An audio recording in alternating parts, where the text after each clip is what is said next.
few years ago, I went on a Norwegian cruise with a few friends. It started out as a great little vacation. However, by the third day at sea, things started getting weird. After 2 days of eating constant sushi, I started to feel a little dizzy and lightheaded at times.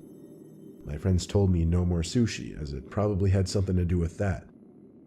But anyway, after a few drinks, I separated myself from my friends who were sitting in one of the ship's many bars and started walking back to my room because I really wasn't feeling too well. I took some weird lower deck route back in the direction of my room though, since some of the bars were on the lowest public levels of the ship. I asked one of the maids in the hallway which way was the quickest to get to the certain section my room was in. The maid had a very thick accent, but I understood her to have said keep going straight, then make a left at the sign. So I did that. I came to a sign that I don't remember what it said, but it was a sign, so I turned left.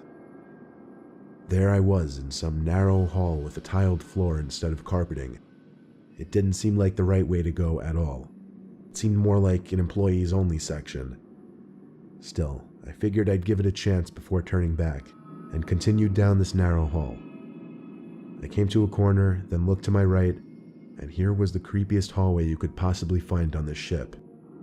Half the lights were out, one was flashing on and off, but at the end of this tiny hallway was someone standing facing the wall. My head started to hurt even more as I saw this. I had to rub my eyes to make sure what I was seeing was real, but when I moved my hands away from my eyes, the person standing by the wall was now looking at me.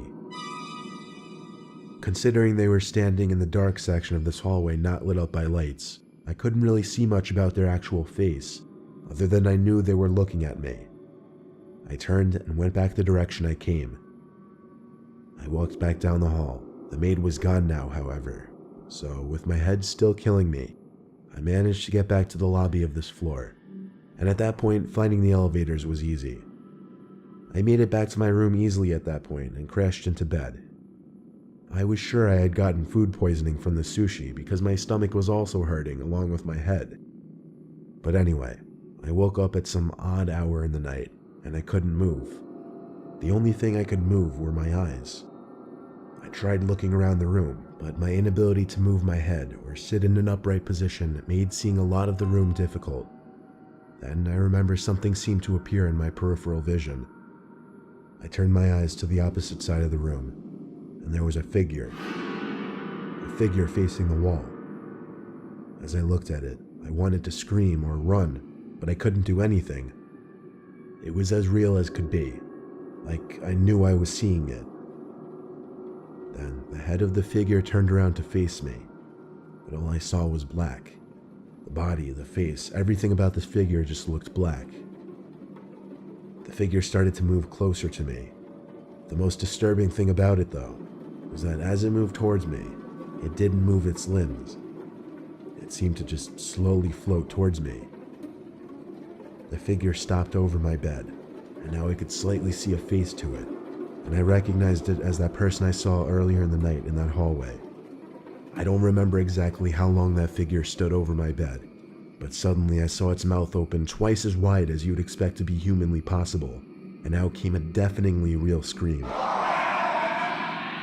So loud that I think it woke me up completely from the sleep paralysis I was just in.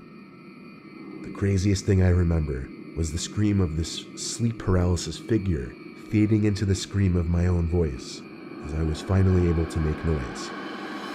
I flicked on the light, and my friend, who was in the other bed, woke up asking what's wrong. I told him about the horrible experience I just had. He once again said I'd been eating way too much raw fish, and it was fucking with my head. My whole body was shaking and my voice was trembling. I went back to sleep and don't remember having another dream that night, but I still wonder if that person I saw in the hallway was real or not, because I'm 90% sure that's the hallucination I had in my paralysis. That hallucination was also the realest, most horrific thing I'd ever seen.